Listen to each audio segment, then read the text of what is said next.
Question A5।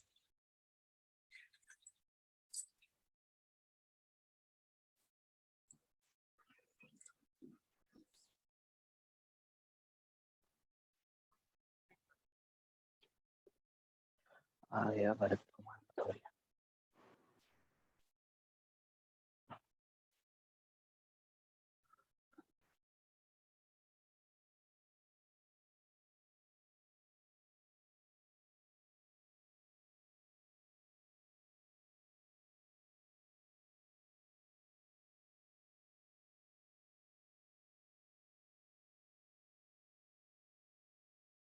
ऐसा दे रखा है कि दो कंडक्टिंग स्फीयर है, इनके बीच में डिस्टेंस 0.5।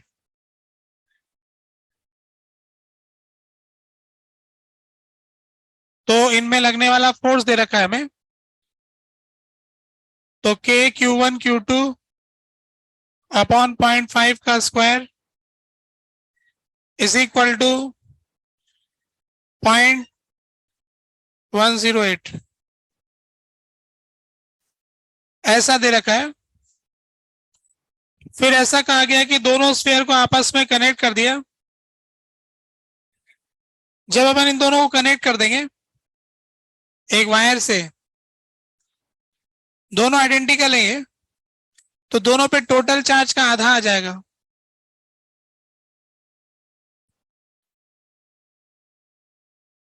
आइडेंटिकल स्फीयर में चार्ज इक्वल बढ़ जाएगा।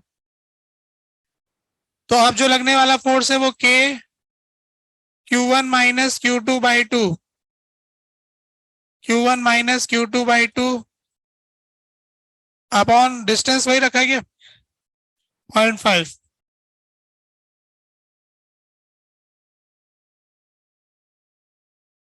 अब उसकी वैल्यू दे रखी है 0.036। अब इसको सॉल्व करना है। नहीं हो रहा है क्या ऐसा? आ रहा है, कोई दिक्कत नहीं।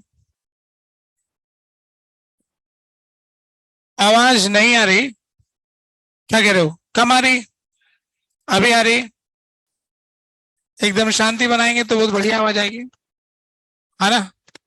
आसपास वालों की बात करने से रोको। तो और बताइए कोई सवाल? A7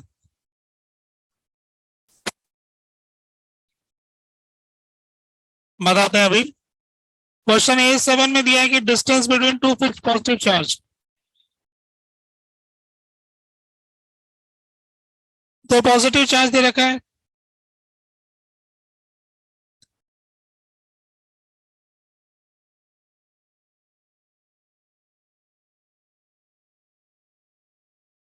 अब की बार इसमें ऐसा हो रहा है कि इनको किसी ने पकड़ रखा है, तीनों को थोड़ी बैलेंस कराना है।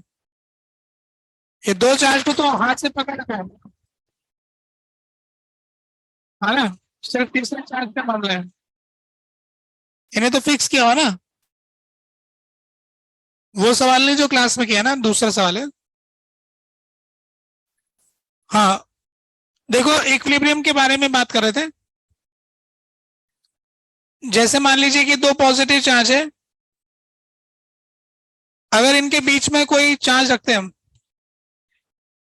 माइनस का चार्ज रखते हैं, इस समय दोनों पे फोर्स बराबर बराबर है।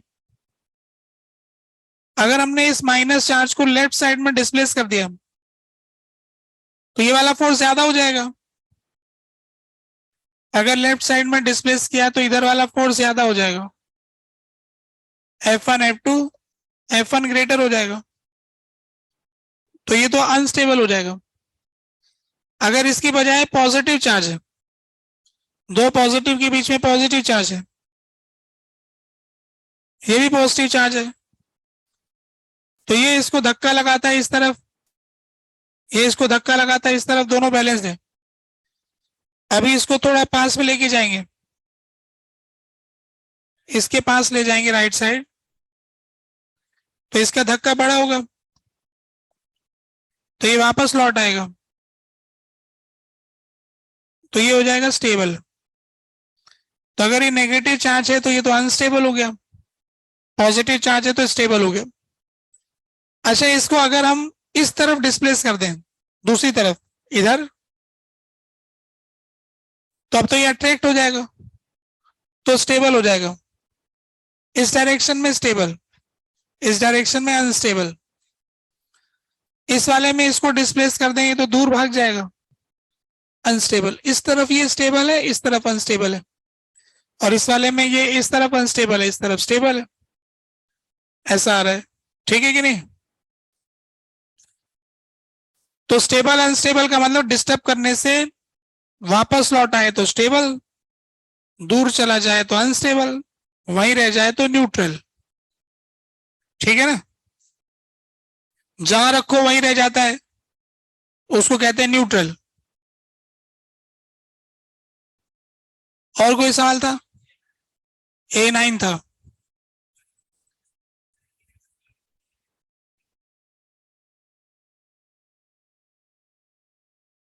ये तो क्लास का सवाल हो गया ना, ग्राफ व्राफ बनाया था, मैक्सिमम फोर्स पूछा था,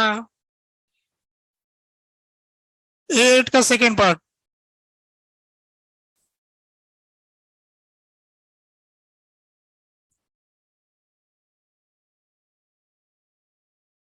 हाँ, क्या कहना चाह रहे हो?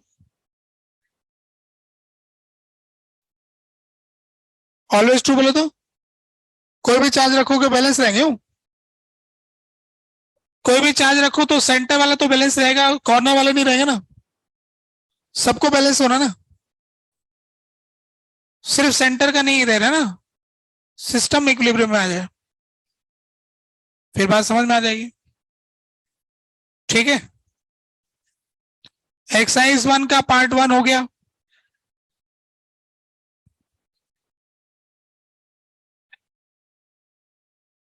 दूसरा ऑप्शन बोले तो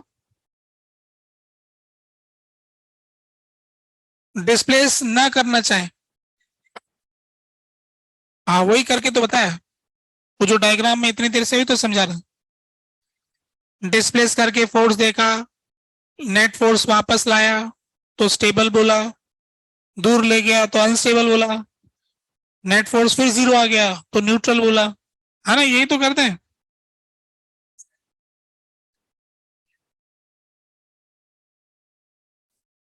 हाँ, ऐसा करना चाहे तो कर सकते हैं, ये पूछ लो। हाँ, तो जो चीज अपन डिस्प्लेस करके देख रहे हैं वो df/dx से आ जाएगी, पर नेट फोर्स लिखना होगा, दोनों का मिला के x के फंक्शन में f लिखना होगा, फिर उसको डिफरेंशिएट करो। तो उतने से तो पहले ऐसे ही डायरेक्ट ही पता लग रहा है ना, उतना क्यों कैलकुलेट करेंगे हम? ठीक है, तो अब पार्ट 2 में जाए। बताइए, पार्ट 2 का सेक्शन ए हो गया, पार्ट 3 का हो गया, मतलब शीट हो गया, ये लो।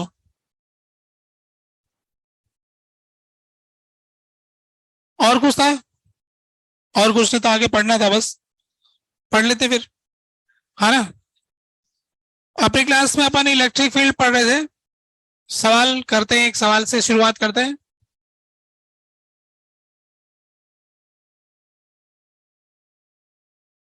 इस तरफ इलेक्ट्रिक फील्ड और इस तरफ है एक्स कोऑर्डिनेट, यहां पर एक पॉजिटिव चार्ज और यहां पर एक नेगेटिव चार्ज, 2q और -q, एक 2q एक -q है। इधर वाली डायरेक्शन को पॉजिटिव लेना है, इधर वाली डायरेक्शन को नेगेटिव लेना। Electric field versus x coordinate graph बनाना है। कल एक सवाल किया था, अब देखते हैं कि ये कौन सही करके दिखाता है। एक सवाल तो कर ही लिया ना, तो अब तो कर ही देंगे सही। इस क्लास में से 5 स्टूडेंट से ज्यादा का सही नहीं होने वाला, देखता हूं कौन है वो 5। ई वर्सेस एक्स का ग्राफ बनाना है, बस सिंपल सा है। 2 पॉइंट चार्ज दे रखे हैं, एक ग्राफ बना चुके हम पिछली क्लास में, बस मैंने थोड़ा सा वैल्यू चेंज किया है और दोबारा पूछ लिया है सवाल। तो एक तरह से लगभग लगभग देखा देखा सा हो गया। फिर भी मैं कह रहा हूँ 5 स्टूडेंट सही कर पाएंगे। अब बनाओ जरा, देखते हैं कौन कर पाता है।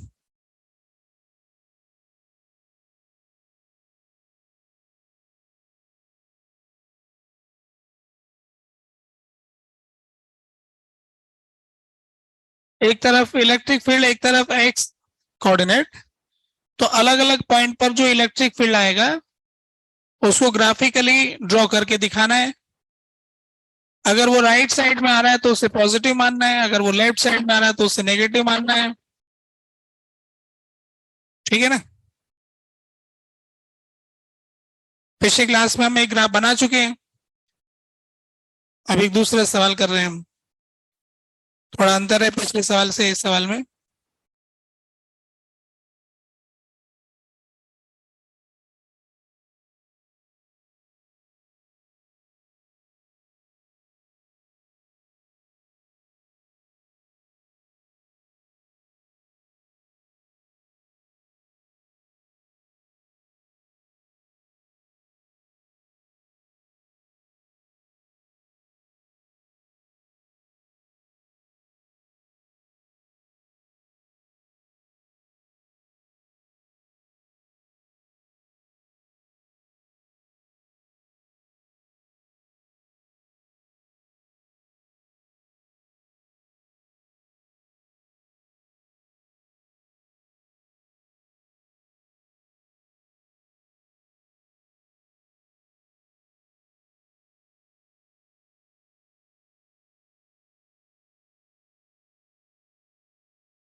निकाल लिया, बना के बैठे हैं। अभी देख लेते हैं क्या बना है।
चार्ज के बीच की दूरी कुछ मानना चाहते हैं तो मान लीजिए एल ले लीजिए, और जरूरत पड़ रही है।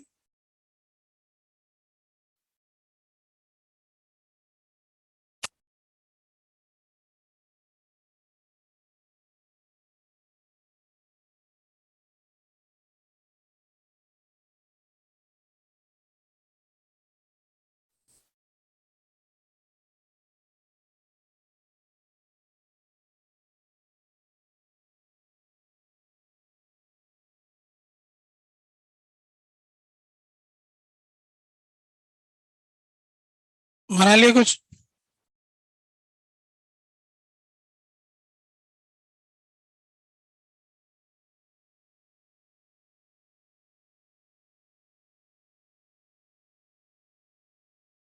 ऐसा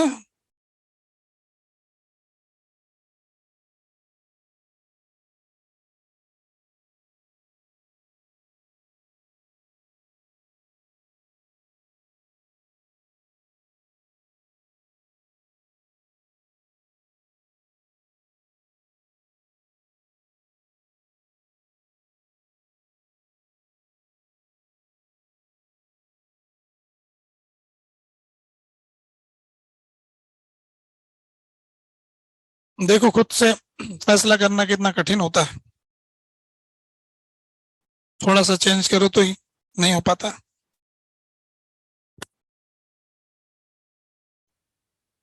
देखो कैसे करेंगे।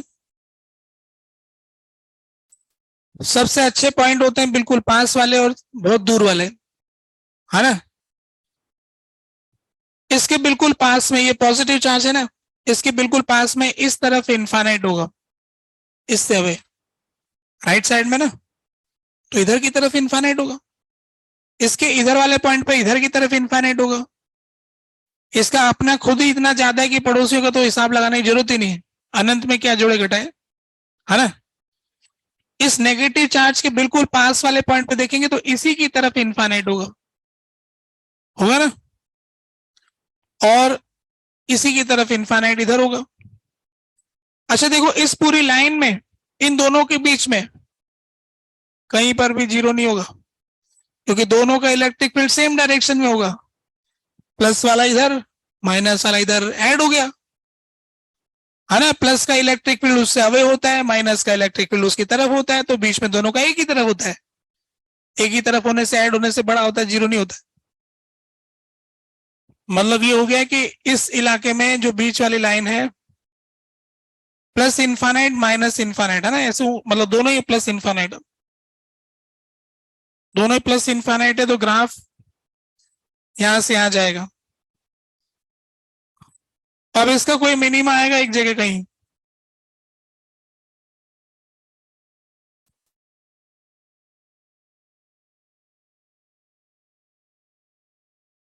अब वो मिनिमा थोड़ा सा मिड पॉइंट से राइट साइड आएगा ऐसा लगता है, ढूंढा जा सकता है, चाहो तो कहो तो ढूंढ लू, ढूंढ देता हूं।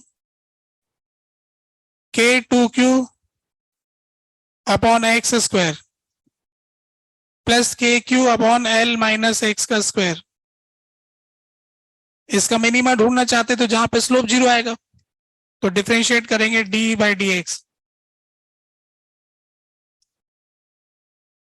तो अब ये यहाँ क्यों कर रहे हैं हम, थोड़ी जगह खराब हो रही है हमारी, यहाँ तो ग्राफ बनेगा, दूसरी जगह कर लेते हैं।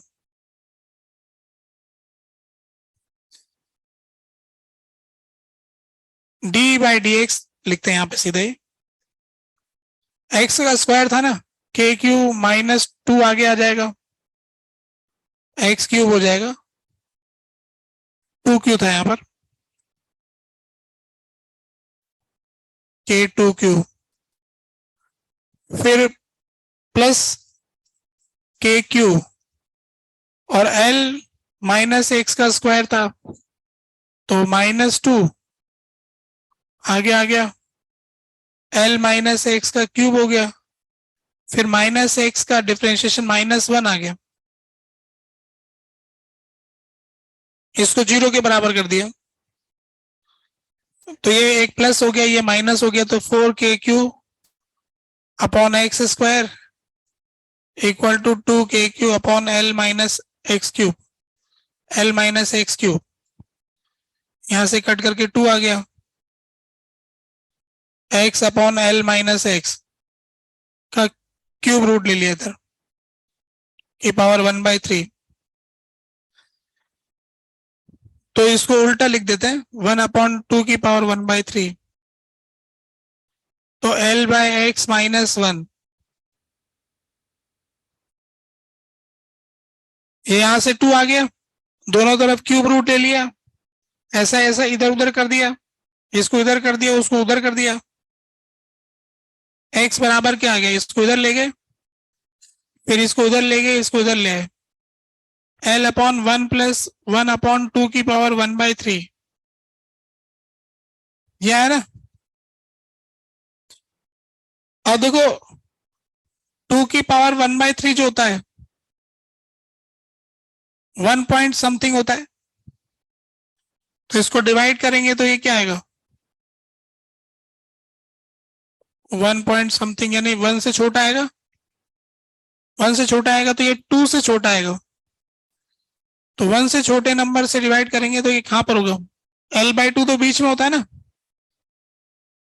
तो ये इस तरफ होगा कि उस तरफ होगा, राइट साइड, है ना। 2 से कम है तो इधर जाएगा ना, L/2 बीच में, L/3 इधर होगा, तो 2 से कम है थोड़ा राइट साइड चला जाएगा, तो ये मिनिमा यहाँ आ गया। ठीक है, इतने में आउट हो जाएंगे लोग तो, है ना। ये जो बीच वाला ग्राफ बना है इसी में लोग बहुत सारे आउट हो जाएंगे। अब इसके इस तरफ का हिसाब और दिखाता हूँ, इधर वाली साइड। यहाँ पर तो ये नेगेटिव में इन्फानेट हो गया, फिर दूर जाएंगे तो 0 हो जाएगा, तो ये ऐसे करके इधर वाली साइड का ग्राफ ऐसा होगा। यहां तक तो मामला चल जाएगा। इतना सही करने के बावजूद भी ये भी एक और दिक्कत है इसके अंदर भी, जिसमें बहुत सारे आउट हो जाएंगे। इस तरफ नेगेटिव में इन्फानेट है। अब इसमें क्या हो रहा है कि ये जो माइनस क्यू है इसका इलेक्ट्रिक फील्ड इसकी तरफ होगा और 2Q का उस तरफ होगा, तो बीच में एक ऐसा पॉइंट आ जाएगा जहां पे 0 हो जाएगा, उसकी वजह से ग्राफ ऊपर चला जाएगा।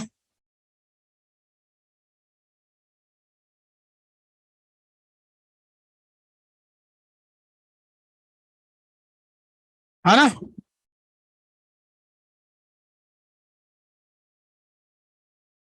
एक ऐसा पॉइंट होगा जहां पे ये 0 होगा, अनंत पे तो 0 होगा ही होगा, पहले भी 0 होगा एक। ठीक है, कौन सा पार्ट, ये, ये वाला, ये वाला, ये इस तरफ इन्फानेट है, माइनस इन्फानेट इधर होता है, फिर इन्फिनिटी पे 0 है, और बीच में कहीं 0 नहीं होगा।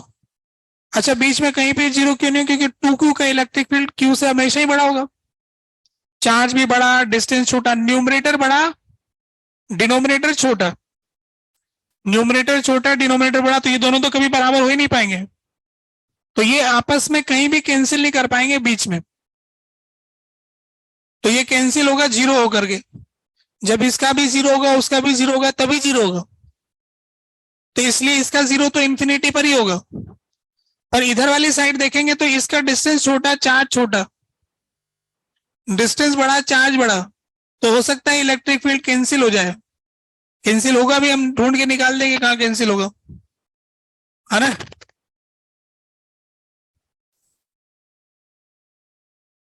तो इस तरह से ये ग्राफ ऐसा बन गया। ठीक है, हो गया गलत, देखो कितनी सीधी सादी बातें हैं, ध्यान रह जाता है। चलो आगे बढ़ते हैं इससे। तो चार्ज पार्टिकल और ग्राफ का मामला हुआ, इसमें आगे बढ़े हम।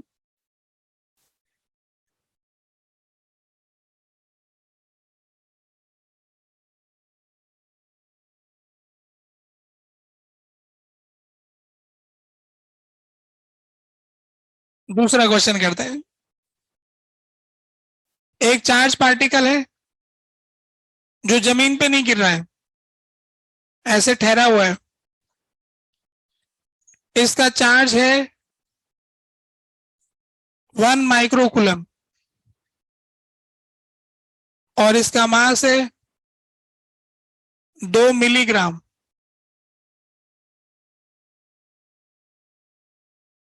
1 माइक्रोकूलम, 2 मिलीग्राम, ऐसे हवा में ठहरा हुआ है।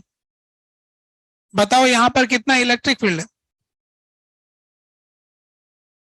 Find electric field present so that charge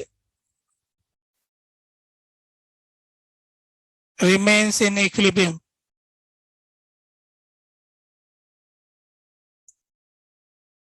in air, हवा में ये ठहरा रह जाए, नीचे न गिर पाए, तो वहां जरूर कोई इलेक्ट्रिक फील्ड होगा, इतना होगा।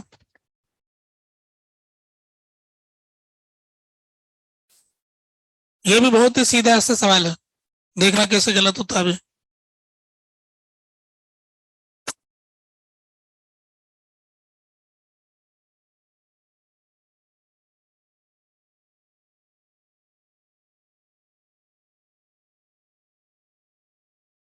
1 माइक्रोकुलम 2 मिलीग्राम,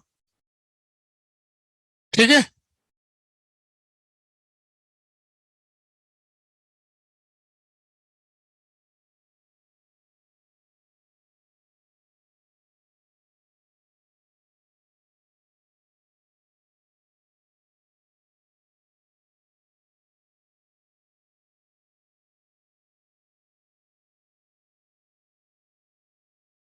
हो गया।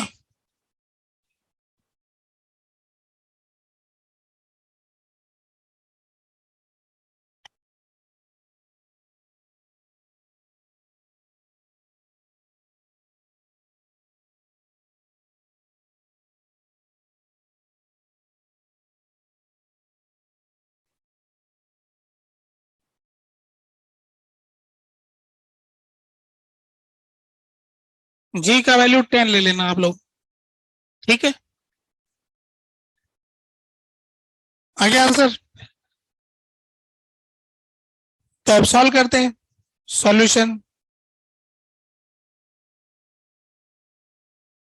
अगर ये इक्विलिब्रियम में है तो टोटल फोर्स 0 होना चाहिए, क्यूई प्लस एम जी,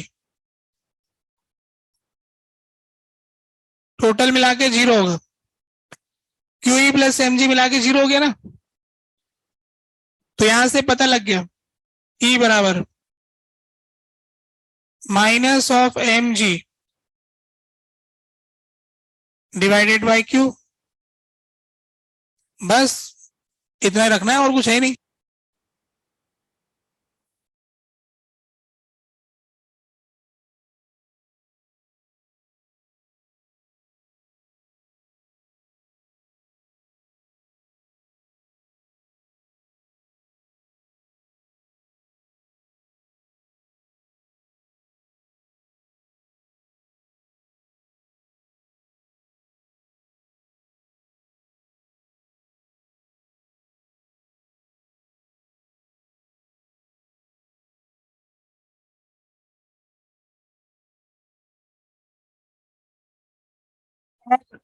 टेन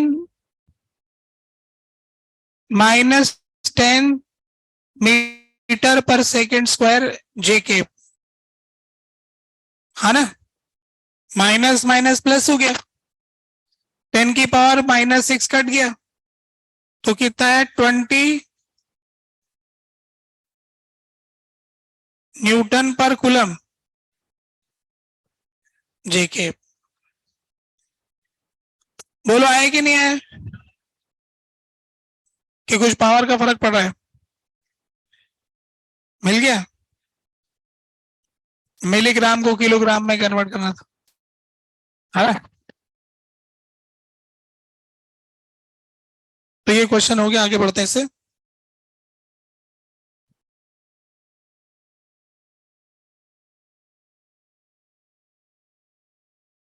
तीसरा क्वेश्चन,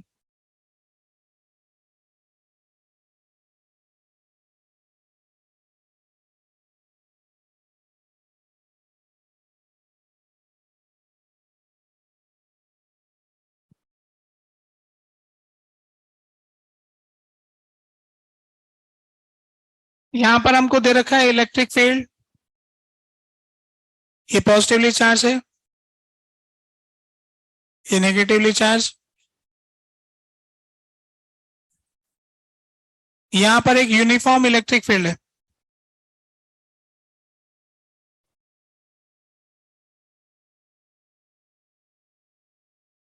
इस इलेक्ट्रिक फील्ड की वैल्यू ई है।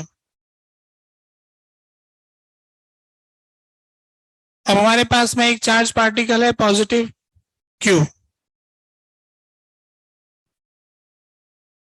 ये प्लेट का डिस्टेंस है एल।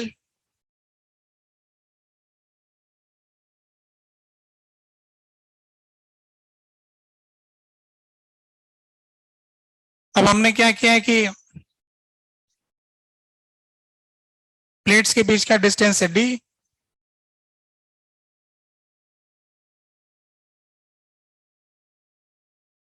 इस पार्टिकल को हमने फेंक दिया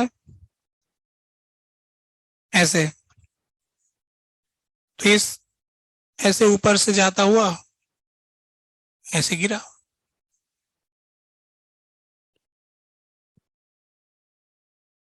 ऐसे गया और ऐसे आया, इस कॉर्नर से उस कॉर्नर पे गया।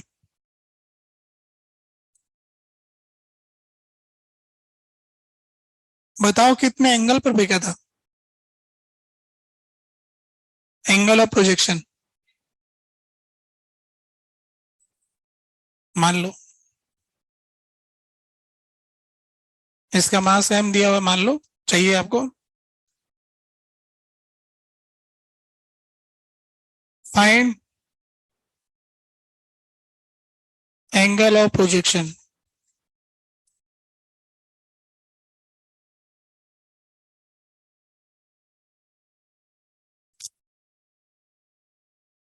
इसका एंगल ऑफ प्रोजेक्शन क्या होगा, इस कॉर्नर से उस कॉर्नर तक गया, ऊपर वाली प्लेट को छूता हुआ आया, बस जस्ट टच किया था, थोड़ा सा रह गया था।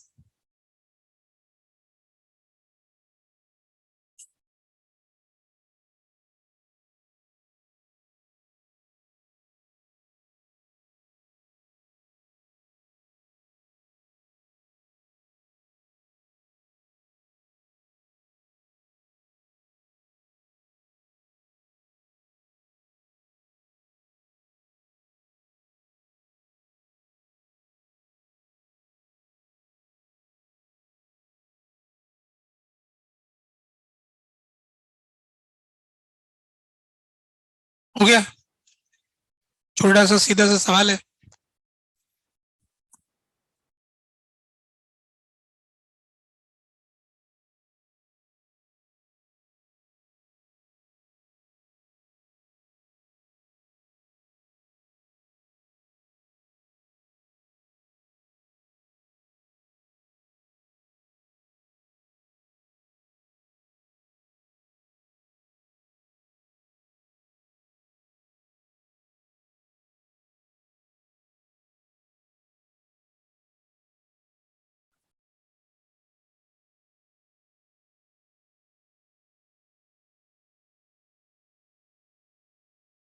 हो गया ना,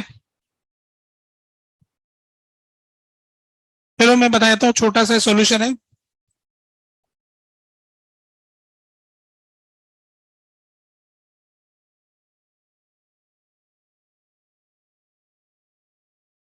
प्रोजेक्टाइल मोशन में हमने पढ़ा था कि tan theta by four is equal to H by R होता है। इसका एच तो डी हो गया और आर तो एल हो गया, हो गया।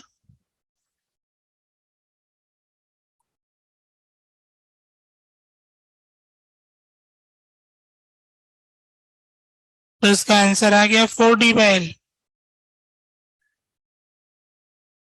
ये निकालोगा, हो गया, है ना। ये तो प्रोजेक्टाइल मोशन चैप्टर पढ़ा था हमने, वही हो रहा है ये। इलेक्ट्रिक फील्ड वर्टिकल है, हॉरिजॉन्टल में कोई फोर्स नहीं है, तो वर्टिकल में बिल्कुल ग्रेविटी जैसा हो रहा है। तो मैक्सिमम हाइट इसकी हो गई एल, एच सॉरी डी, और रेंज हो गई एल। तो हाइट और रेंज और थीटा में रिश्ता होता है, ठीक है कि नहीं। ये निकालो आप लोगों ने, हो गया। आगे बढ़ते हैं।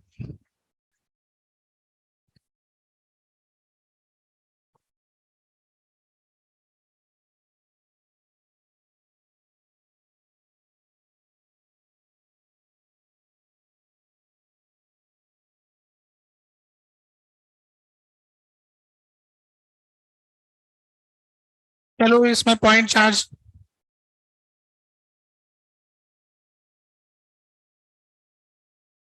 अब आगे बढ़ी जाते हैं ऐसे ही। Electric field due two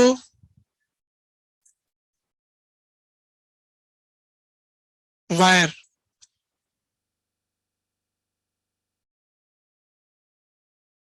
point charge का तो अब हो गया, अब उससे आगे बढ़ रहे हैं हम। अब अलग अलग तरह के ऑब्जेक्ट का इलेक्ट्रिक फील्ड निकालने जा रहे हैं। तो एक वायर की वजह से, वायर का पहले नहीं निकालेंगे, ड्यू टू सर्कुलर आर्क का निकालेंगे।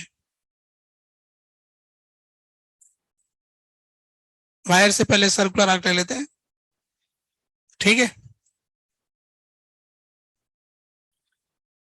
तो ये सर्कुलर आर्क है हमारे पास,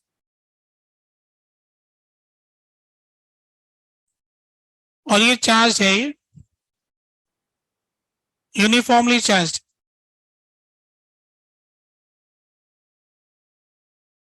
इसकी वजह से हम इलेक्ट्रिक फील्ड निकालना चाहते हैं सिर्फ सेंटर पर ही, और कहीं नहीं।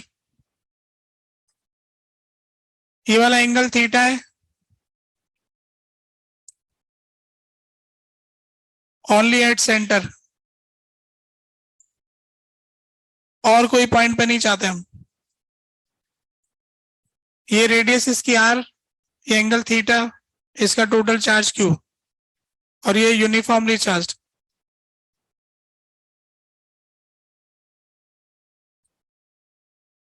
तो इस यूनिफॉर्मली चार्ज एक सर्कुलर आर्क की वजह से हम निकालना चाहते हैं कि उसके सेंटर पर कितना इलेक्ट्रिक फील्ड है, ठीक है।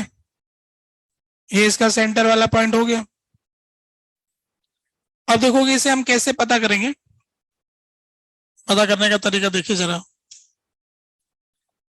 ये जो इधर वाला चार्ज है ना, इसको बहुत सारे चार्ज में डिवाइड कर देंगे, तो इस वाले का इलेक्ट्रिक फील्ड होगा कुछ इस तरफ, डीई, और ऐसे इधर वाले का इस तरफ होगा डीई,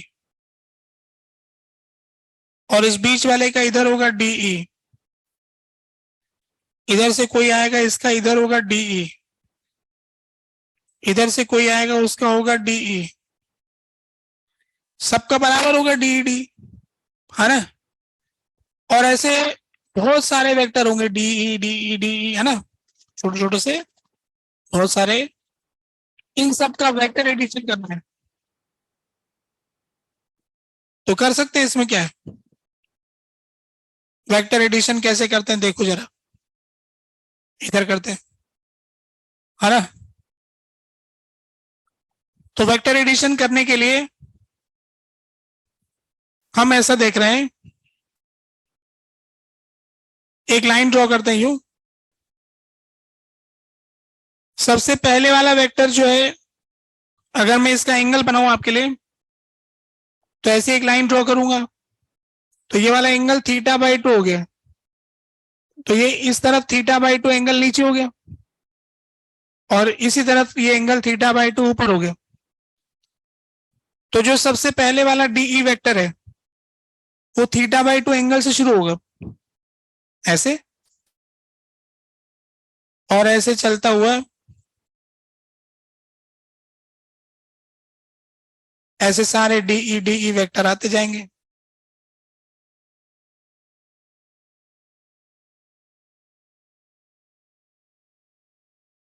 ये वाला एंगल थीटा बाई 2 होगा, लास्ट वाला भी थीटा बाई 2 होगा, है ना। ये ऊपर की तरफ थीटा बाई 2 है, तो ये वाला वेक्टर तो ये हो गया, और ये वाला वेक्टर ये हो गया, और सारे वेक्टर डीई हो गए। छोटे छोटे से वेक्टर हैं, इतने छोटे हैं कि इनको जोड़ेंगे तो एक सर्कुलर आर्क बन जाएगी। बराबर एंगल से घूम रहे हैं ना सारे, धीरे धीरे धीरे धीरे सब बराबर बराबर लेंथ के हैं, बराबर एंगल से घूम रहे हैं, तो ऐसे एक आर्क बन जाएगी। अगर मैं डीई का मैग्नीट्यूड वाइज सम करूं, तो डीई की वैल्यू होती है के D q by are square, के D q by are square. एक डीई का ये वैल्यू होगा, इन सब का मैग्नीट्यूड ऐड कर दूं तो समेशन ऑफ डीई करेंगे तो K by are square summation of D Q हो जाएगा, तो K Q by are square आ गया। तो ये वाली जो आर्क है ना, इसकी लंबाई यहां से लेके यहां तक की, ये आ गई के क्यू बाय आर स्क्वायर, ठीक है। परंतु हमको ये नहीं चाहिए, हमको ये चाहिए, ये है वो रिक्वायर्ड ई, क्योंकि हमें जो ऐड करना है वो वेक्टर एडिशन करना है। हमारा इलेक्ट्रिक फील्ड इंटीग्रल डीई है, वेक्टर का है, इन सब का वेक्टर सम क्या होता है? फर्स्ट वेक्टर से लास्ट वेक्टर को ज्वाइन करने वाला वेक्टर।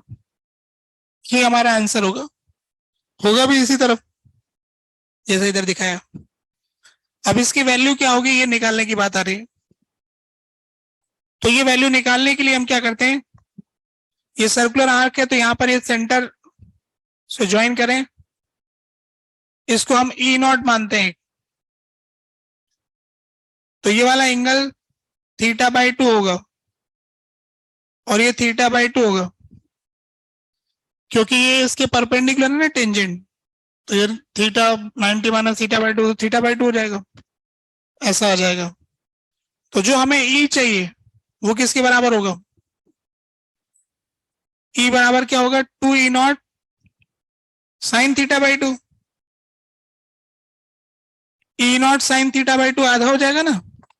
तो जो हमें चाहिए वो है 2E0 साइन θ/2। ठीक है। अब ये E0 जो है उसको आर्क अपॉन रेडियस से निकाल सकते हैं। KQ/R² divided by E0 arc upon radius बराबर थीटा।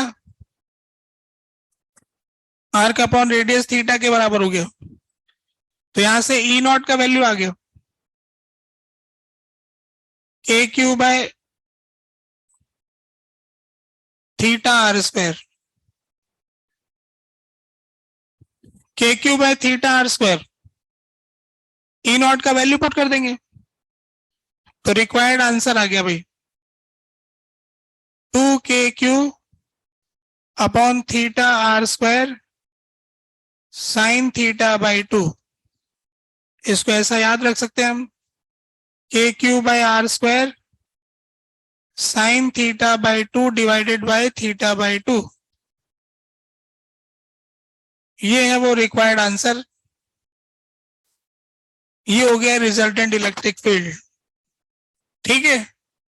तो कहने का मतलब ये था कि ये रिंग का जो टुकड़ा था उसके हर एक हिस्से ने D E D E D E electric field पैदा किया सेंटर पर, क्योंकि सबका चार्ज बराबर था, सबका डिस्टेंस बराबर था सेंटर से, बस उनका एंगल चेंज होता जा रहा था। तो हमें इन सारे वेक्टर को ऐड करना था। तो हमने डायग्राम बना के, वेक्टर ज्यादा होते तो उसका पॉलीगन बना के ऐड करते हैं। अभी बहुत छोटे छोटे से वेक्टर हैं, तो जब वेक्टर की संख्या बहुत ज्यादा हो जाएगी तो एक आर्क बन जाएगा, क्योंकि एंगल धीरे धीरे चेंज हो रहा है। तो ये अपने डीई डीई मिलाकर के ऐसी सर्कुलर आर्क बन गई। इन सब का मैग्नीट्यूड वाइज सम करोगे तो KQ/R² आएगा। अगर सिर्फ मैग्नीट्यूड में ऐड करो, डायरेक्शन में मत करो, तो KQ/R²। तो मैग्नीट्यूड वाइज तो आ गया KQ/R², पर हमें तो वेक्टर सम चाहिए जो कि सीधा होगा फर्स्ट वेक्टर के टेल।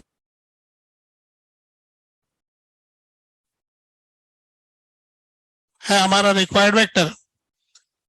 इसे निकालने के लिए फिर हमने एक रेडियस बनाया, फिर थीटा बराबर आर्क अपॉन रेडियस, E0 निकाल लिया, पुट कर दिया, पर इंटीग्रेशन नहीं किया। ठीक है ना, वेक्टर एडिशन किया। अब आपको मैं इंटीग्रेशन से बताता हूं। कुछ कहना चाहते हो?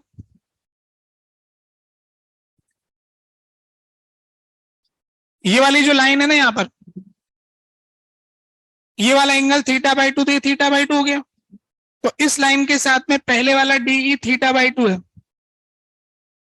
और ऐसे ही लास्ट वाला ये है।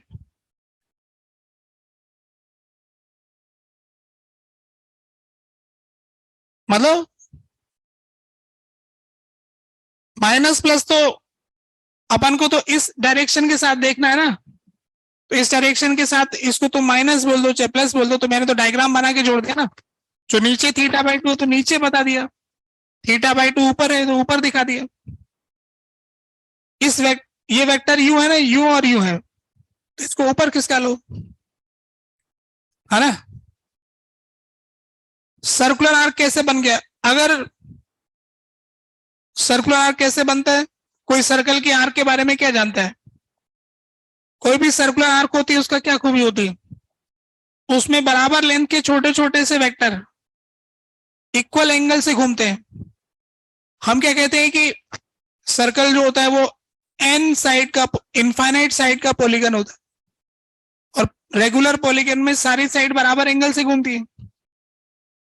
तो बराबर एंगल से बराबर लेंथ की आर्क जब घूमेगी तो एक रेगुलर पॉलीगन बनता है। जब वो उसकी संख्या इनफाइनाइट हो जाती है तो सर्कल का हिस्सा बन जाता है।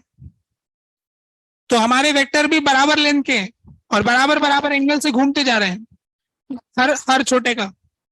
तो उससे जो बराबर का फिगर बनेगा वो रेगुलर पॉलीगन ही बनेगा। तो एक ऐसा पॉलीगन बनेगा जिसकी एन साइड हो, एन की वैल्यू इनफाइनाइट हो, तो सर्कुलर आर्क बनता है। अच्छा, मैं बता रहा था वेक्टर से, ये तो गड़बड़ हो जाएगा।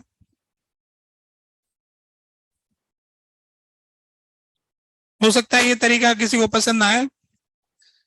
अब पसंद आने वाली बात करते हैं।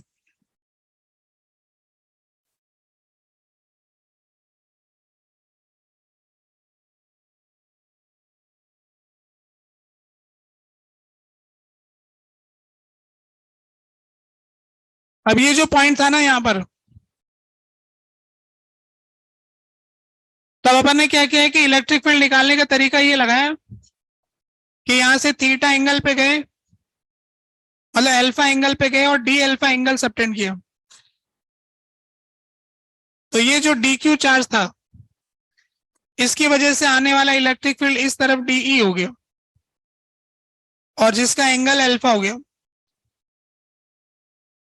तो जो हमें टोटल इलेक्ट्रिक फील्ड चाहिए वो इंटीग्रल डीई कॉस अल्फा हो जाएगा। इधर वाले सारे कंपोनेंट ऐड करने हैं, ऊपर वाले कंपोनेंट तो कैंसिल हो जाएंगे। अब डीई की वैल्यू क्या है, के D Q upon R square into cos alpha. अब डी क्यू की क्या वैल्यू है, पूरे का चार्ज अपॉन पूरे का एंगल, छोटे का चार्ज अपॉन छोटे का एंगल। ऐसा रीति रिवाज होता है, पूरे का चार्ज अपॉन पूरे का एंगल, छोटे का चार्ज अपॉन छोटे का एंगल। तो डी क्यू आ गया Q upon theta into D alpha, यहां पुट कर देंगे Q upon theta into D alpha into cos alpha upon R square. Alpha की लिमिट कहां से कहां तक, माइनस थीटा बाई 2 से plus theta by 2, minus theta by 2 से थीटा बाई 2। बाहर भेज दो उनको जो कांस्टेंट रहते हैं।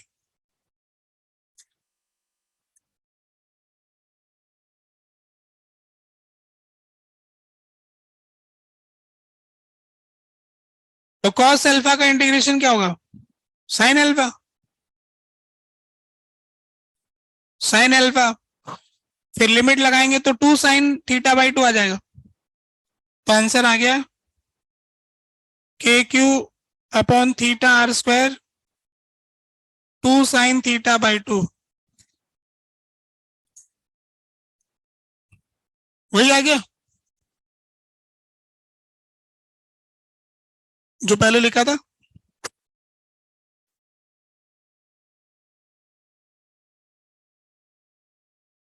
पैसा इंटीग्रेट करके लेके आ गए। बोलो, कुछ कह रहे हो।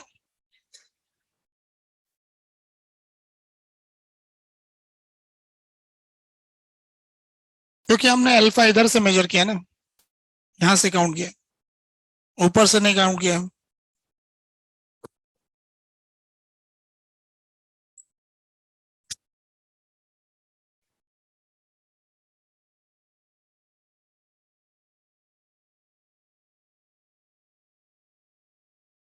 तो अब अपन इसको याद रखेंगे। अच्छा, इसको अगर अपन लेमडा की टर्म्स में लिखना चाहें तो वो भी लिख सकते हैं। इसका चार्ज पर यूनिट लेंथ लिखना चाहते हैं तो क्यू अपॉन आर थीटा हो गया लेमडा। इसकी लेंथ होगी आर थीटा, चार्ज है क्यू, तो चार्ज पर यूनिट लेंथ आ गया क्यू अपॉन आर थीटा। तो क्यू अपॉन आर थीटा इसमें से कॉमन लेके, इस वाले में से एक आर इसको दे दिया तो लेमडा हो गया। तो फॉर्मूला बन गया इलेक्ट्रिक फील्ड का 2k lambda by R sine theta by 2। Lambda की टर्म्स में अगर लिखते हो तो lambda is linear charge density charge पर यूनिट लेंथ। मतलब ये हो गया कि अगर हमारे पास कोई सर्कुलर आर्क है, अगर कोई सर्कुलर आर्क है अगर, और उसका इलेक्ट्रिक फील्ड हम चाहते हैं निकालना सिर्फ उसके सेंटर पर, तो सबसे पहले तो एंगल बाइसेक्टर पता करो। इसका जो एंगल बाइसेक्टर है, इलेक्ट्रिक फील्ड उस एंगल बाइसेक्टर के लॉन्ग आएगा, θ/2 θ/2, और उसकी वैल्यू जो होगी, अगर ये पॉजिटिवली चार्ज है तो ऐसा होगा 2k λ/r sin θ/2, या फिर kq/r² sin θ/2 अपॉन θ/2। ये एक यूनिफॉर्मली चार्ज्ड रिंग के पोर्शन का इलेक्ट्रिक फील्ड का फॉर्मूला है।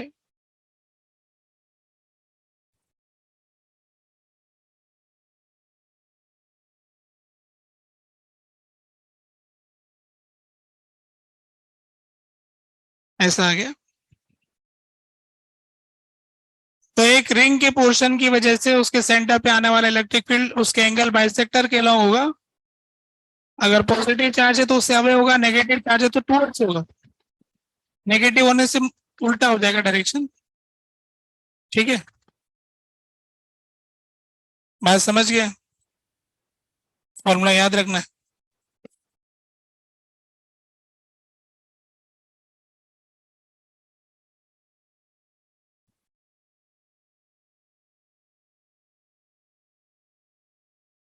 क्या चीज आसान है? इंटीग्रेशन से ऐड करना आसान है कि वेक्टर एडिशन?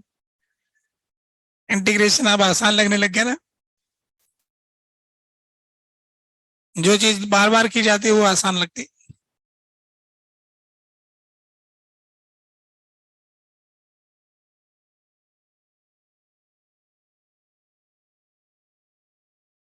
तो अगले पेज पे चले हम।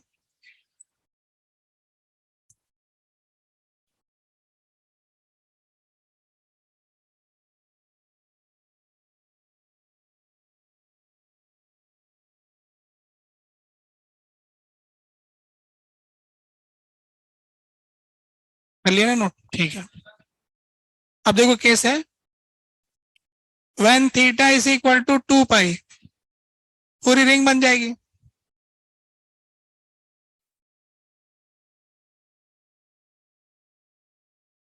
तो रिंग का तो सेंटर पे 0 आ जाएगा।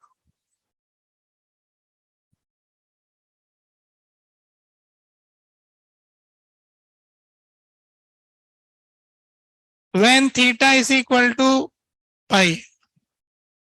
हाफ रिंग बन जाएगी।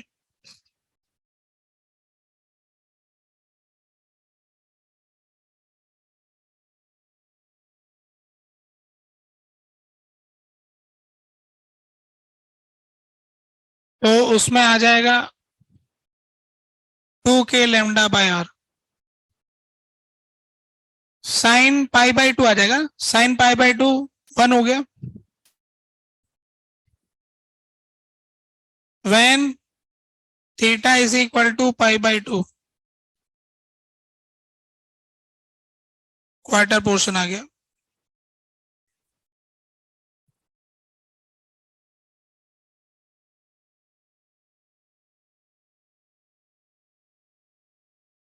तो ये आ जाएगा √2k λ/r। इस तरफ k λ/r और इस तरफ k λ/r, ऐसा आ गया। इस फॉर्मूले में पुट किया अपन ने, फॉर्मूला ये यूज किया है 2k λ/r साइन θ/2। थीटा का वैल्यू π/2 रखा तो ये 1/√2 आ गया, तो √2 ऊपर आ गया, तो उस तरह का रिजल्ट आ गया। तो एंगल बाइसेक्टर पर होगा, उसके कंपोनेंट करेंगे तो इस तरफ k λ/r, इस तरफ k λ/r, और एंगल बाइसेक्टर के लॉन्ग रिजल्टेंट। ठीक है ना।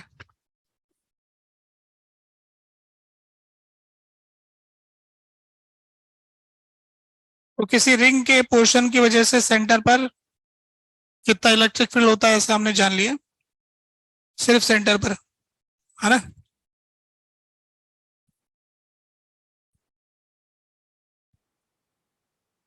अब इसके आगे बढ़ते हैं, ये तो नोट कर लिया आपने।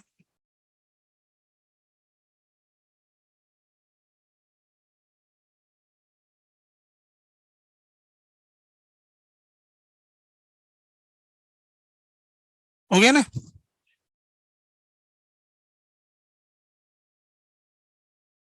Electric field due to straight wire.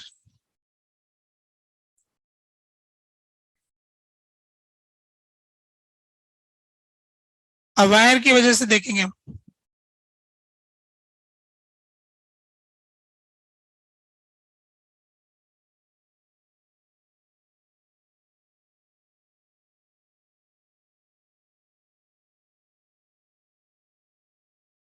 इसका चार्ज डेंसिटी दिया लेमडा कूलम पर मीटर, यानी यूनिफॉर्मली चार्ज हो गया। यहां से इलेक्ट्रिक फील्ड यहां निकालना है, इससे परपेंडिकुलर डालेंगे। ये डिस्टेंस हो गया आर परपेंडिकुलर। इसके एंड पॉइंट्स को ज्वाइन करेंगे, इस एंड पॉइंट से ज्वाइन करेंगे। ये वाला एंगल अल्फा, ये वाला एंगल बीटा। तो ये जो एक पॉइंट हमने इसको इस तरह से लोकेट किया है कि वो यहां से वायर से परपेंडिकुलर डिस्टेंस आर परपेंडिकुलर पर है, और उसके दोनों एंड जो है उसके साथ एक तरफ का एंगल अल्फा है। अल्फा ऊपर की तरफ मेजर होता है, बीटा नीचे की तरफ मेजर होता है। तो इसका एंगल अल्फा हो गया, इसका एंगल बीटा हो गया। अब हम इस जगह पे इलेक्ट्रिक फील्ड निकालना चाहते हैं, कैसे निकालें बताओ। इस जगह इलेक्ट्रिक फील्ड कैसे निकालेंगे। इसको बहुत सारे छोटे छोटे चार्ज में डिवाइड कर देंगे, सबकी वजह से लिखेंगे, इंटीग्रेट कर देंगे। करो जरा, थोड़ा करो आगे, अभी मैं बताता हूँ।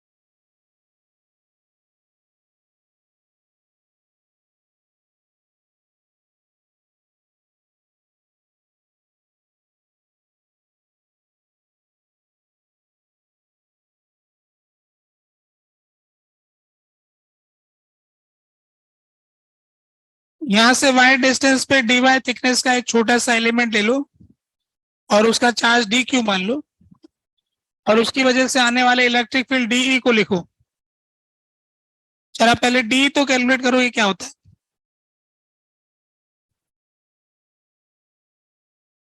डीई का वैल्यू लिख के देखो कैसा आ रहा है।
देखो कैसे लिखेंगे, डी लिख दिया क्या, डी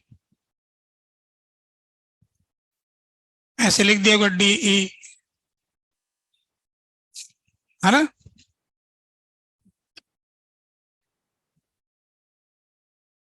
इसका वैल्यू रखना था, मतलब सिर्फ डी नहीं। तो इसका वैल्यू आएगा के, है ना। इसका इलेक्ट्रिक फील्ड लिखना है तो डी क्यू अपॉन ये जो डिस्टेंस है, तो ये आर परपेंडिकुलर है, तो ये वाला लेंथ आएगा,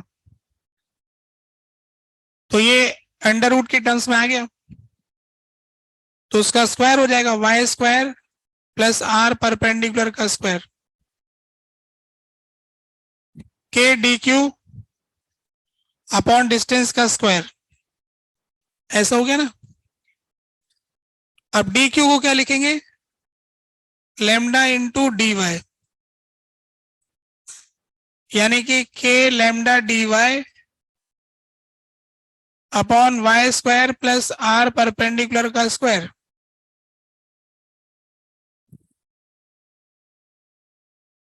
अगर हम चाहें तो इसको थीटा में कन्वर्ट कर ले तो अच्छा रहेगा, क्योंकि अपना लिमिट थीटा में है, तो इसके लिए अपने पास टेन थीटा का फॉर्मूला बन रहा है, y अपॉन आर परपेंडिकुलर, तो y is equal to r perpendicular tan theta, तो d y is equal to r perpendicular sec square theta D theta. तो जो हमारा एक्सप्रेशन है डीई का, उसमें के लेमडा डी वाई की जगह क्या आ जाएगा, r perpendicular sec square theta D theta divided by are perpendicular का square tan square theta plus are perpendicular का square,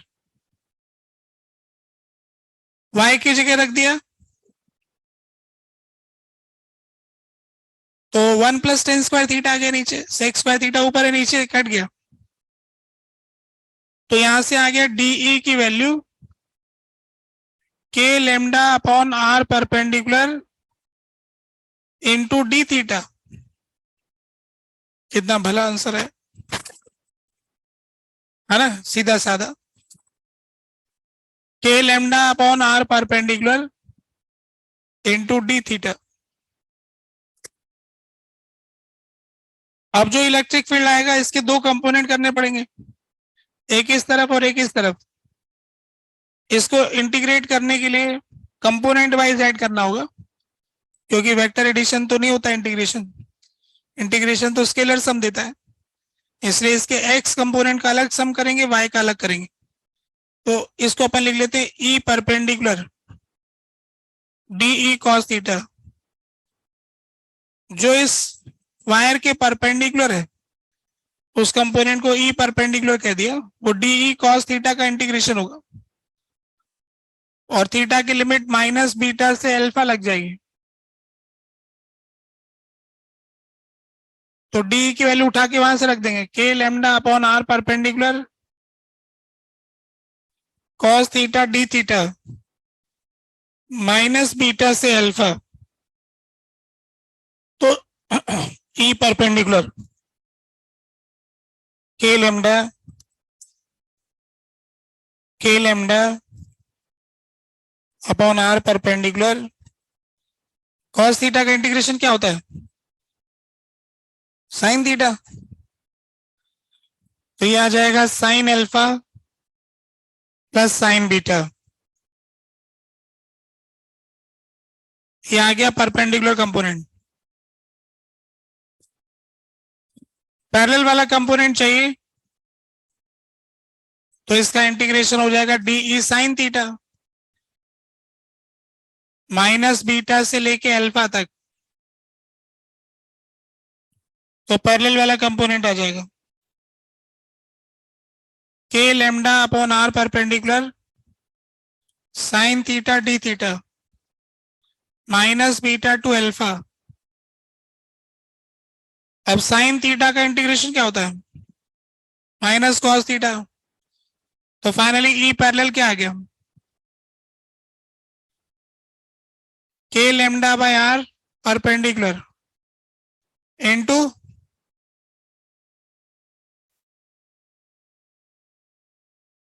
cos beta minus cos alpha. क्या कह रहे हो?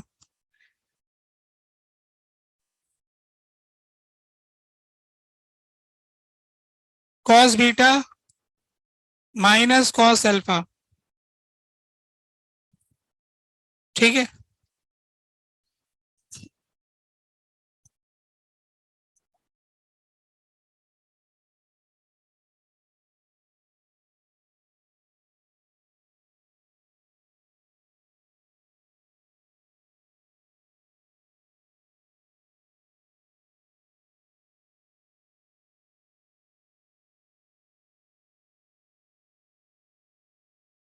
हमको इलेक्ट्रिक फील्ड निकालना था एक स्ट्रेट वायर की वजह से, तो हमने कहा कि इस वायर को छोटे छोटे चार्जेस में बांट लेते हैं और हर एक का इलेक्ट्रिक फील्ड लिख करके ऐड कर देंगे। तो यहाँ से वाई डिस्टेंस पे डी वाई थिकनेस का एक छोटा एलिमेंट लिया, जिसकी वजह से इलेक्ट्रिक फील्ड डी ई लिखा, जो कि पॉइंट चार्ज का फॉर्मूला था K Q by are square. Q की जगह तो डी क्यू आ गया, डिस्टेंस का स्क्वायर, तो ये वाले डिस्टेंस का स्क्वायर करके लिख दिया। फिर इसको थीटा में कन्वर्ट कर लिया इस ट्राइंगल से, तो यहां से ये डी की वैल्यू ये आ गई K lambda by are perpendicular D theta. अब इसका इधर वाला कंपोनेंट करके इंटीग्रेट करके किया तो ये आ गया ई परपेंडिकुलर, और इधर वाला कंपोनेंट जो किया वो ई पैरेलल आ गया, ठीक है। इसको मैं चित्र में दिखाता हूं, अगले रिजल्ट क्या है ना, जो फाइनल रिजल्ट आ गया। डी निकालने के बाद सीधा इंटीग्रेट क्यों नहीं किया, क्योंकि इंटीग्रेशन सिर्फ मैग्नीट्यूड का सम देगा, मुझे मैग्नीट्यूड का सम नहीं चाहिए, मुझे वेक्टर सम चाहिए। तो मैंने सारे एक्स कंपोनेंट को एक साथ ऐड किया, इसलिए कॉस थीटा वाले कंपोनेंट को ऐड करके निकाला, फिर साइन थीटा वाले कंपोनेंट को ऐड करके निकाला, उनसे जो रिजल्टेंट आएगा वो टोटल होगा। अभी रिजल्टेंट निकाला नहीं, वो आप लोग निकाल के देंगे, अभी अगले पेज पे जा रहे हैं, है ना।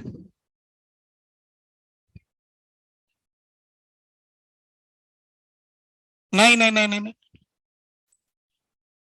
अगर वेक्टर एडिशन करोगे और मैग्नीट्यूड एड करोगे तो दोनों बराबर आएंगे क्या? एक वेक्टर की लेंथ 5 है, एक की 3 है, उनका वेक्टर एडिशन करोगे तो 8 आएगा क्या? एंगल पे है तो नहीं आएगा निश्चित ही, ये भी एंगल पर ही है अलग अलग। तो अब रिजल्ट क्या हुआ देखो, रिजल्ट ये हुआ कि अगर हमारे पास ये वायर है ऐसा जो कि यूनिफॉर्मली चार्ज है, इसका यूनिफॉर्म चार्ज है ये, लेमडा कूलम पर मीटर से चार्ज है ये, इसकी वजह से यहां पर परपेंडिकुलर डिस्टेंस आर परपेंडिकुलर पर जब इसका एंगल इधर बनता है अल्फा, इधर बनता है बीटा, तो उस केस में जो इलेक्ट्रिक फील्ड आ रहा है वो कितना आ रहा है जरा देखो, इस तरफ E perpendicular K lambda by are perpendicular sine alpha plus sine beta. ये तो सीधा साधा सा लग रहा है एकदम। इस तरफ जो आ रहा है K lambda upon are perpendicular cos beta, और इस तरफ K lambda by are perpendicular cos alpha. Beta वाली साइड कॉस बीटा, अल्फा वाली साइड कॉस अल्फा। आप घटा लो, जिधर आना है उधर आ जाए। हाँ, जिधर ज्यादा होगा उधर आ जाएगा। तो कौन सा एंगल बड़ा है बताओ? अल्फा बड़ा है तो कॉस अल्फा छोटा होगा, तो टोटल नीचे आ जाएगा cos beta minus cos alpha.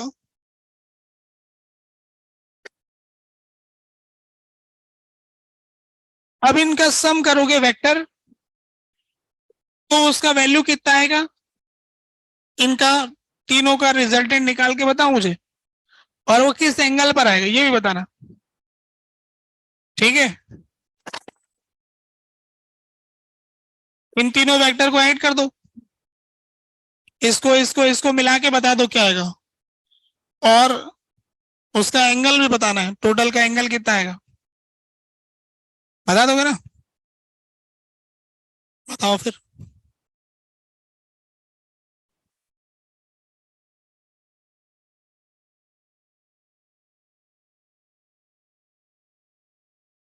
बहुत ही सुंदर रिजल्ट आएगा।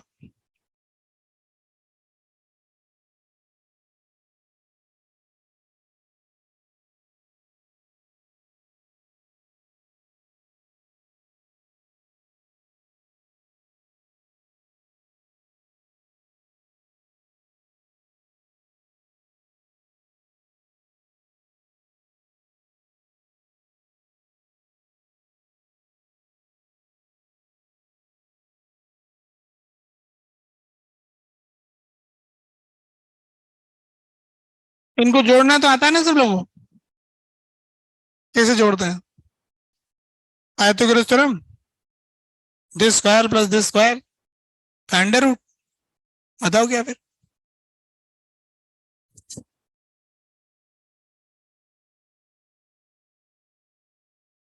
आ गया ना? सुंदर सा आंसर है। इसको सिंप्लीफाई कर लेना थोड़ा ना।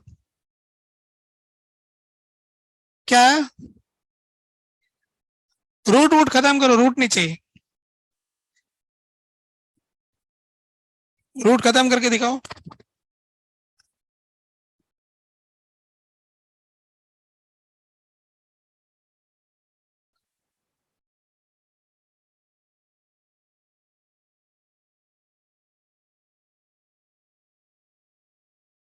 टू रूट टू क्यों आया? टू इसमें तो एक टू और आएगा ना, तो टू बाहर आ गया।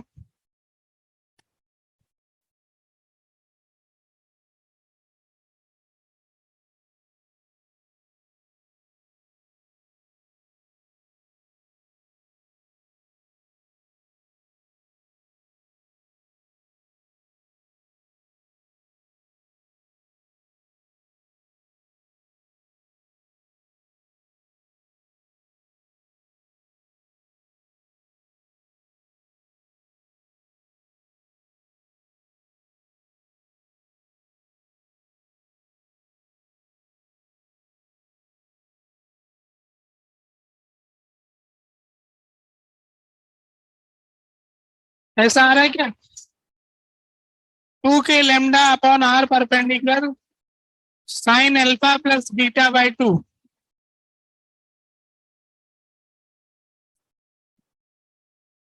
अच्छा, ये एंगल बाइसेक्टर पे आ रहा है। इसका एंगल भी बताना था। एंगल भी निकालना जानते हो आप लोग?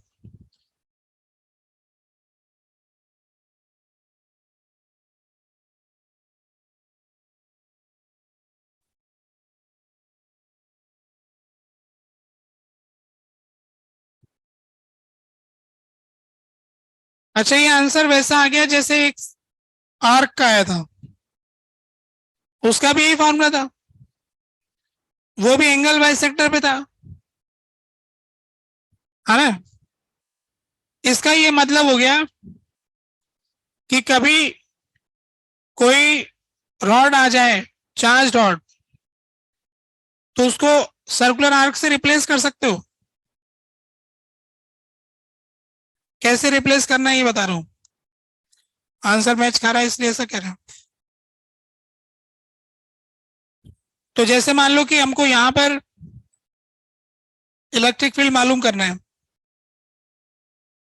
तो क्या करेंगे कि यहां से इस पे एक परपेंडिकुलर डालेंगे और इसके दोनों एंड को ज्वाइन कर देंगे ऐसे। और ये जो परपेंडिकुलर है इतनी रेडियस का एक सर्कुलर आर्क बना लेंगे। ये जो रेडियस है ना, इतनी रेडियस का ही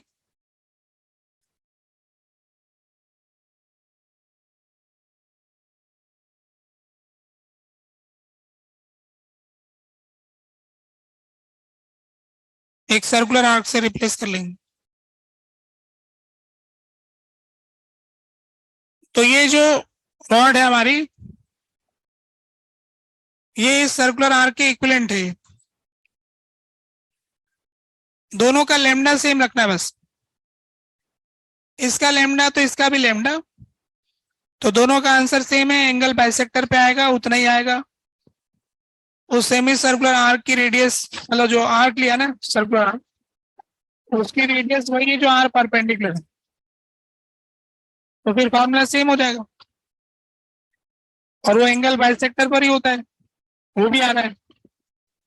तो जरूरत पड़ने पे ऐसा कर सकते हो, कहीं भी जरूरत पड़ जाए तो स्ट्रेट वायर को सर्कुलर आर्क से रिप्लेस करना है। कितनी रेडियस यहां से परपेंडिकुलर डालेंगे उतनी रेडियस आ जाएगी, और इस कॉर्नर को और इस कॉर्नर को ज्वाइन करेंगे वहां तक जाएगी। तो एक स्ट्रेट वायर को एक सर्कुलर आर्क से रिप्लेस किया जा सकता है सेम लीनियर चार्ज डेंसिटी रखते हुए। ऐसा करने से आपका इलेक्ट्रिक फील्ड में कोई फर्क नहीं पड़ेगा।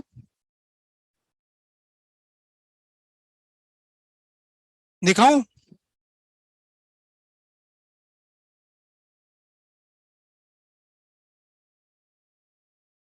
To K lambda by R sine theta by 2,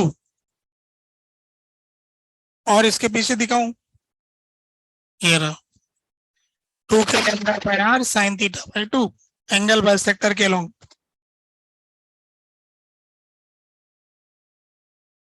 वही आ गया 2 K lambda by R sine, total मिला के थीटा हो गया वो, अल्फा प्लस बीटा। ठीक है, अब इसका यूज करके एक सवाल देखते हैं हम, है ना।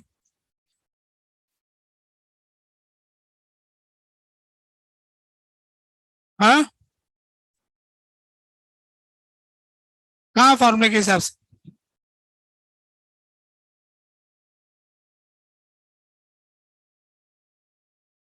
To K lambda by R sine theta by 2, इसमें कहाँ थीटा बाय 2?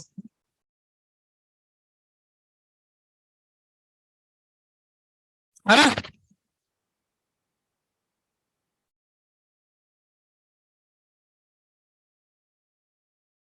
अच्छा देखो, लेमडा सेम है पर क्यू सेम नहीं होगा, क्या कहते हो? लेमडा तो सेम है पर दोनों का क्यू सेम थोड़ी आ रहा है, गौर करने की बात है। क्योंकि इसके लेंथ तो कुछ और है, इसके लेंथ तो कुछ और है, इसके लेंथ तो ज्यादा है, इसका तो क्यू ज्यादा है। तो एक तरह से वो परफेक्ट इक्विवेलेंट तो नहीं हुआ ना, मैथमेटिकली इक्विवेलेंट हो गया वो। सेम लीनियर चार्ज डेंसिटी रखते हुए फॉर्मूला सेटल हो रहा है, बस बात ये है। लेमडा सेम रख लो, बस ये है। अब देखो सवाल ये आपसे कि अगर इन्फाइनाइटली लॉन्ग वायर होगा तो उसका इलेक्ट्रिक फील्ड कितना होगा?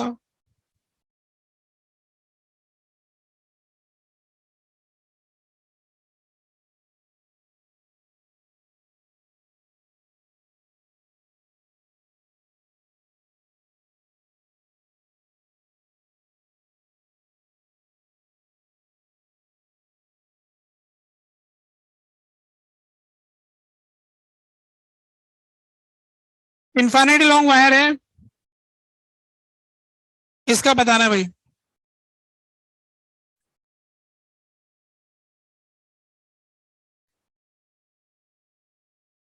ऐसे इन्फिनिटी तक जाता है, इसकी वजह से यहां बताना है जो यहां से आर डिस्टेंस है परपेंडिकुलर।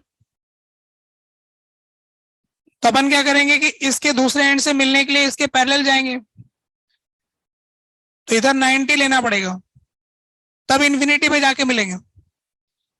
इधर 90 लेंगे तो यहां पर अल्फा भी 90 हो गया, बीटा भी 90 हो गया। तो इसका फॉर्मूला आ गया इलेक्ट्रिक फील्ड का,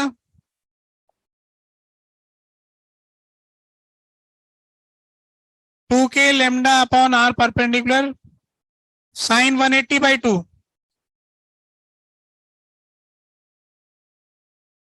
यानी 2 K lambda by are perpendicular.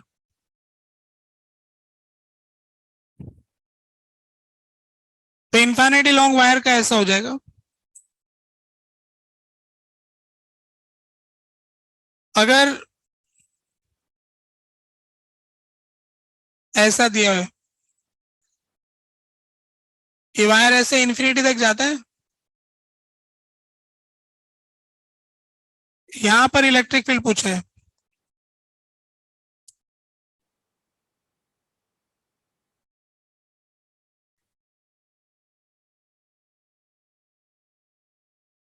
Lambda coulomb पर मीटर, इधर इंफिनिटी तक जाता है। Find electric field at P.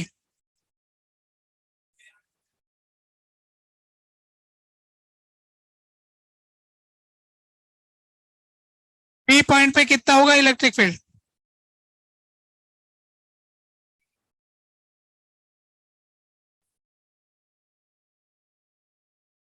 अब इसमें क्या करेंगे कि यहां से परपेंडिकुलर ही आ गया, दूसरे एंड से मिलना है तो इसके पैरेलल जाना पड़ेगा।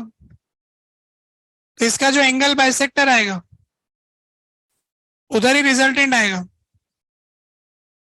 ई। 2k lambda upon are perpendicular sine 90/2। तो इसका आ जाएगा √2k लैम्डा बाय आर।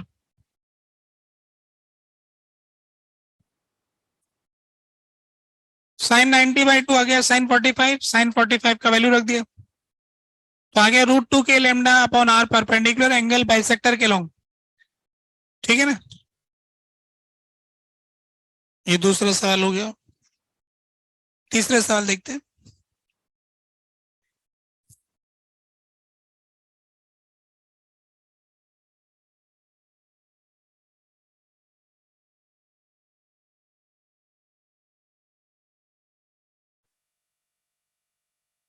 ये हो गया इनफाइनाइट लेंथ वायर, इसको सेमी इनफाइनाइट बोल देते, एक तरफ इनफाइनाइट।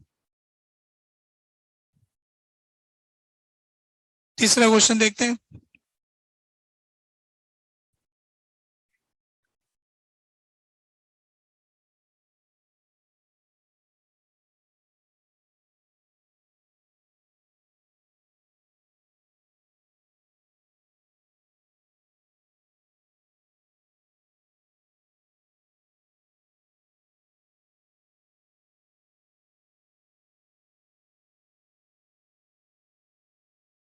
हो गया ना,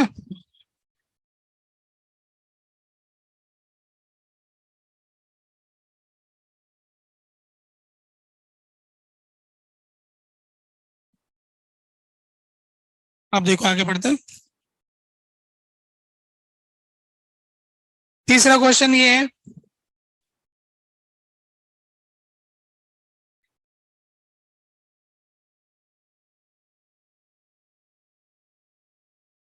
इसका लेंथ है एल,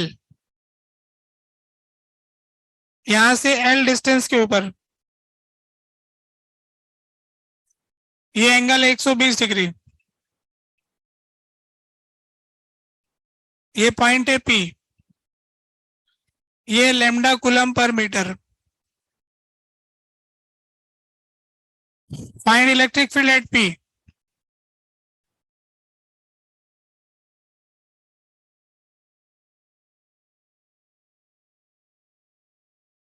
पी पर इलेक्ट्रिक फील्ड मालूम कीजिए।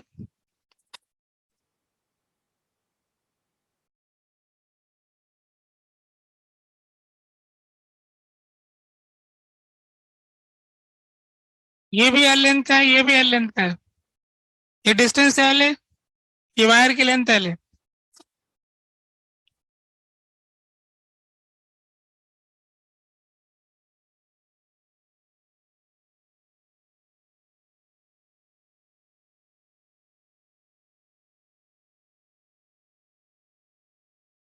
एक लाइन में फटाफट से आंसर लिखने वाला है।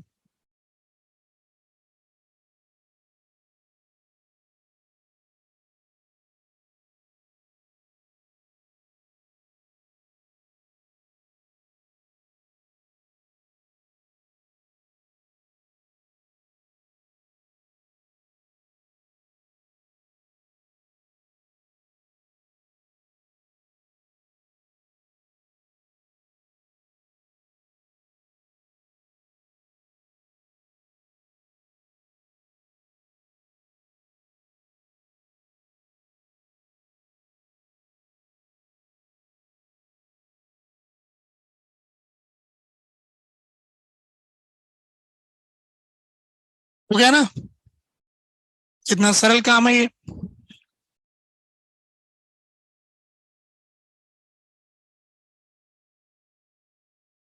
रीति रिवाज ये कहता है कि दोनों कॉर्नर को मिलाओ।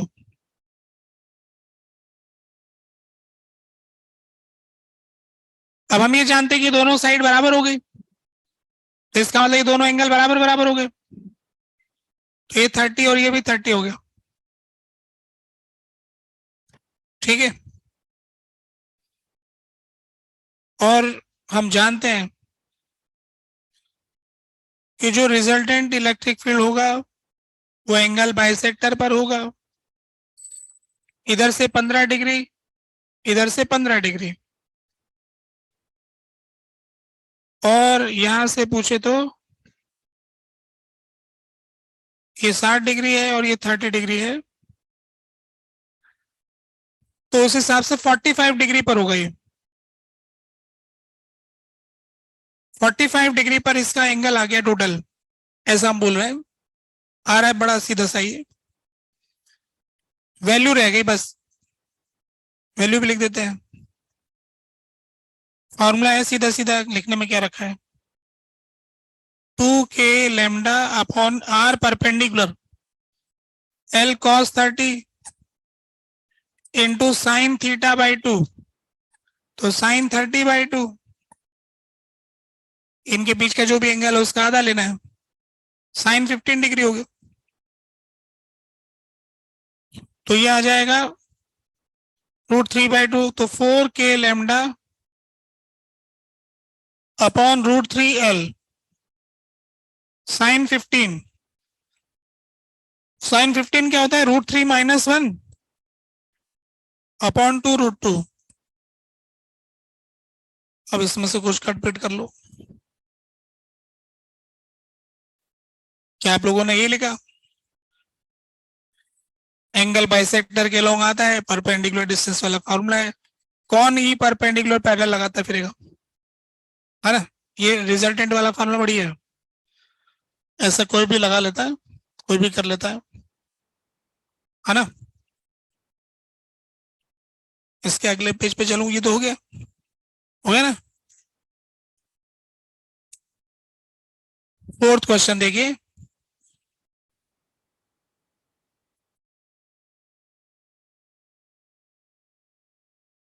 ये इस तरफ इंफिनिटी तक जाता है, ये इस तरफ इंफिनिटी तक जाता है।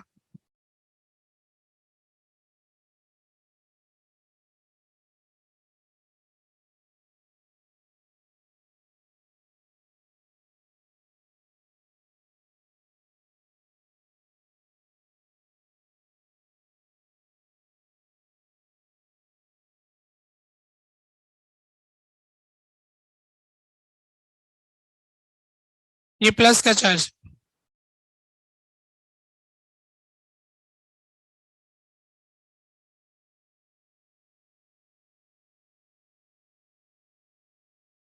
ये चार्ज हमको दिया है लैम्डा कूलम पर मीटर। यहाँ पर एक पॉइंट है P, जो कि यहाँ से L डिस्टेंस के ऊपर है, जो इधर से θ/2 और इधर से भी θ/2 एंगल पर है। अब बताओ कि कितना इलेक्ट्रिक फील्ड है P पॉइंट पर।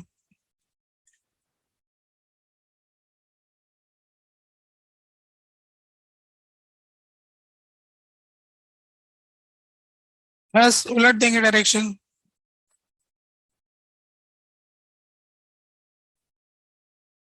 जगह माइनस होगा तो डायरेक्शन उलट देंगे।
सारे पॉजिटिवली चार्ज है, एक ही चार्ज डेंसिटी लैम्डा कूलम पर मीटर।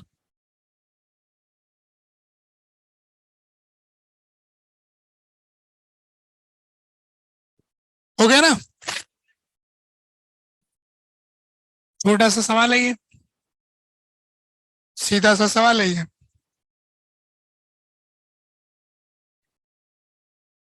देखो कैसे करते हैं। ये जो पी पॉइंट है ना, इससे हम परपेंडिकुलर डालेंगे यहां पर, वो आएगा एल साइन थीटा बाई 2। इसमें भी परपेंडिकुलर डालेंगे, वो भी एल साइन थीटा बाई 2।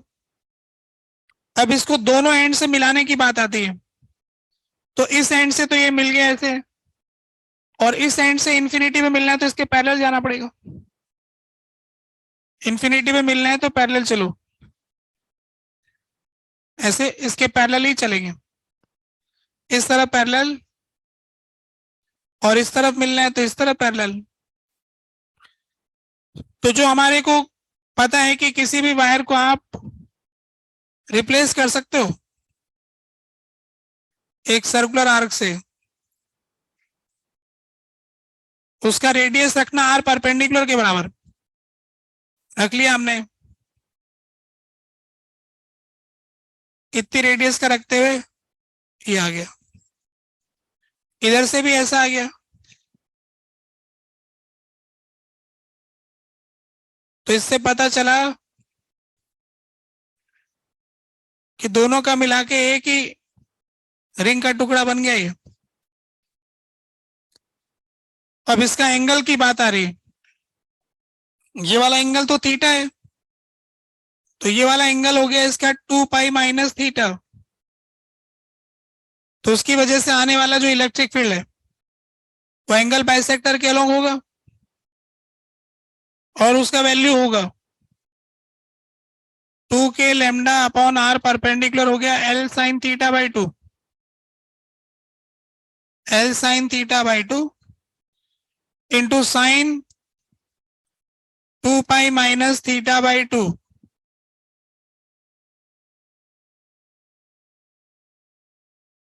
तो sine pi minus theta by 2 sine theta by 2 होता है, कट गया theta. 2k lambda by L, answer theta से इंडिपेंडेंट, थीटा चाहे कुछ भी क्यों ना हो, आंसर है 2k लैम्डा बाई एल। ठीक है, तो इस तरह से हमने देखा कि कुछ फॉर्मूले याद करके हम उसका उपयोग कर सकते हैं। आज हमको यही रोकना होगा। क्या आपके पास डीपीपी वगैरह है? क्या नंबर है? B1। अच्छा, B1 नंबर आएगा अब। तो अब B1 करोगे और क्या करोगे? A का रोल नंबर चल रहा है क्या? तो 12 तक हुआ था शायद, है कितना?